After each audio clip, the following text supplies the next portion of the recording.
बहुत बड़ी गलती है, साधन को साध्य मान लेते हैं। जिस साधन का उपयोग हम करते हैं भगवान को पाने के लिए, उस साधन को ही साध्य समझकर हमारे कई वर्ष बीत जाते हैं।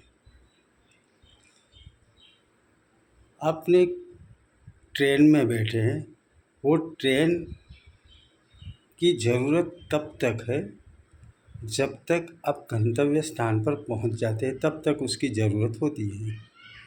गंतव्य स्थान पर पहुंच गए, बाद में ट्रेन की कोई ज़रूरत नहीं। लेकिन हम क्या करते हैं, ट्रेन को छोड़ते ही नहीं। वैसे ही हमने जो भी साधन अपने जीवन में भगवान को पाने के लिए जो भी साधन का इस्तेमाल किया है, वो साधन को हम छोड़ने के लिए तैयार नहीं। हम मानते हैं कि वो साधन को छोड़ देंगे तो वो हमसे रूठ जाएंगे। जैसे किसी भगवान की हम पूजा करते हैं, उस भगवान को छोड़ के हम अंतर्यामी परमात्मा को पाने की कोशिश करेंगे तो भगवान हमसे रूठ जाएंगे। भगवान रूठ नहीं जाएंगे, भगवान खुश हो जाएंगे। जैसे आपका बच्चा है, वो परीक्षा में बैठता है और आपकी सहायता लेता है, बोलता है कि पप्पा आप मेरी परीक्षा दे दो, मेरी इम्तिहान दे दो, और आपकी सहायता लेकर पास होना चाहता है, तो आपको वो पसंद नहीं होगा। आप बोलोगे कि तू अपने पर निर्भर हो जा, अपने पैरों पर खड़ा हो जा और अपनी ताकत से तू परीक्षा दे। हम क्या करते हैं, इम्तिहान भगवान को पकड़ कर भगवान को ही सब जगह पर रख देते हैं। भगवान मेरा ये काम कर दे, ये काम कर दे। भगवान करते हैं, नहीं करते ऐसा नहीं, भगवान ज़रूर काम करते हैं। लेकिन भगवान ऐसा कहते हैं कि भाई तू अब अपने पैरों पर खड़ा हो जा। ये जीवन है, जीवन में तुझे सुख पाना है, अपना सुख पाना है और अपने पैरों पर तुझे खड़ा होना है। इसलिए मैं तेरी मदद कर रहा हूँ। तो इस जगह पर पहुँच जा जहाँ पहुँचकर तुझे और कोई जगह पर जाना नहीं पड़ेगा, उसको पाकर तुझे और कुछ पाना नहीं पड़ेगा। वो सुख को प्राप्त करके तू मेरे जैसा हो जाएगा, तो वो जगह पर तू पहुँच जा।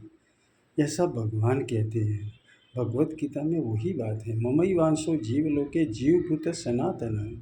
सब जीवों में मैं ही हूँ, सबका अंतर्यामी बन के बैठा हूँ।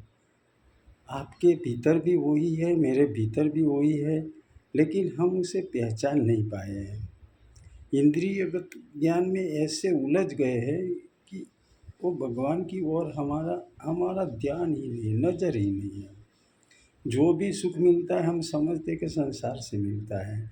संसार से सुख नहीं मिलता भाई। जो सुख मिलता है, जो आनंद मिलता है, जो कुछ सफलताएँ मिलती है, वो भगवान की मेहरबानी से, भगवान की कृपा से ही मिलती है। और भगवान हमारे भीतर हैं। उस भगवान में सराबर हो जाएंगे, सराबोर हो जाएंगे तो सफलताएँ हमारे कदम चूमेंगी।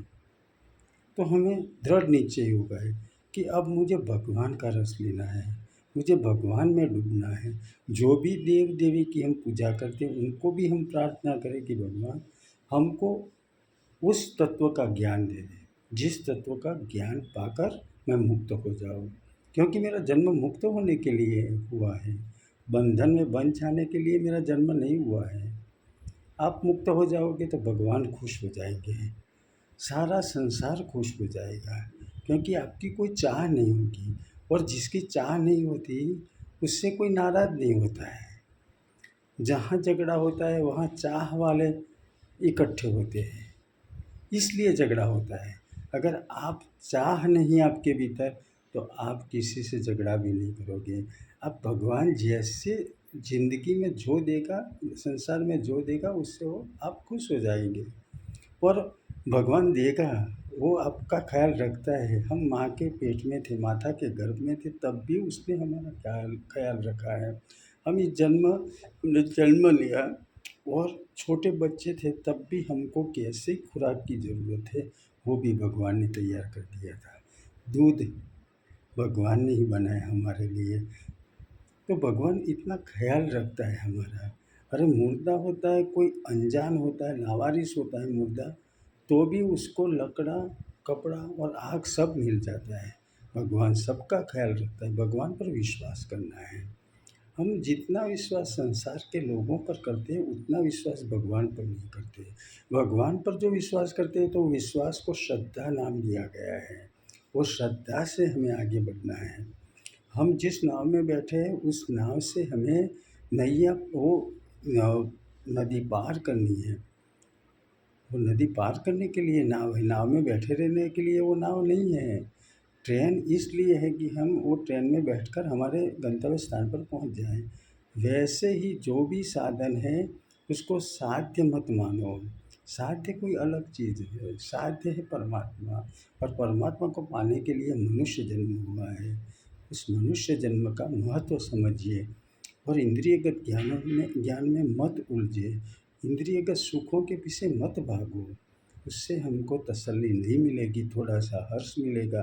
सच्चा सुख तो सिर्फ परमात्मा में मिलेगा। उस परमात्मा को पाने के लिए जो चेष्टा करता है परमात्मा उसकी सहाय करता है। देर सबेर वो तत्व को हम पा लेते हैं और मुक्त हो जाते हैं।